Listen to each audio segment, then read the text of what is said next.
চাকরিতে প্রবেশের বয়সসীমা ৩৫ করার দাবিতে আন্দোলনরত চাকরি প্রত্যাশীদের গণভবন অভিমুখে পদযাত্রায় বাধা দিয়েছে পুলিশ।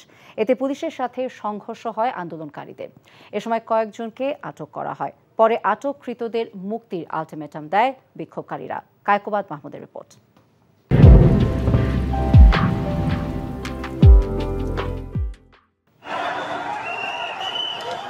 সরকারি চাকরিতে প্রবেশের বয়সসীমা ৩৫ করার দাবিতে গণভবন অভিমুখে পদযাত্রা করলে পুলিশ তাদের বাধা দেয়।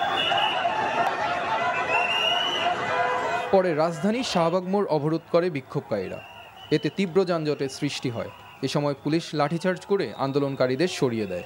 পুলিশ কয়েকজনকে আটক করে বলে দাবি বিক্ষোভকারীদের।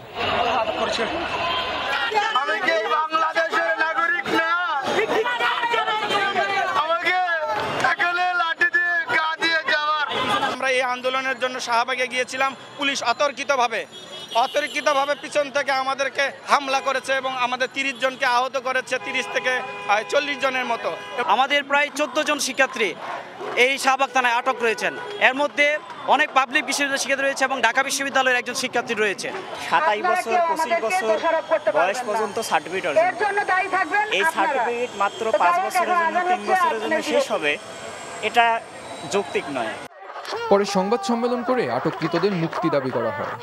প্রায় ১৫ জন সহযোদ্ধা সাংবাদিক সহ যারা ইতিমধ্যে জেল গারদখানায় ভরে দেওয়া হয়েছে বা গ্রেপ্তার করা হয়েছে, তাদেরকে অবশ্যই অবিলম্বে মুক্তি দিতে হবে। অন্যথায় সারা বাংলাদেশ থেকে আমরা গণ অনশনে যাব।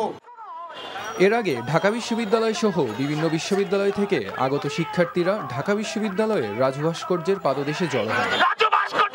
Kaykobad Mahmud, NTV news, Dhaka.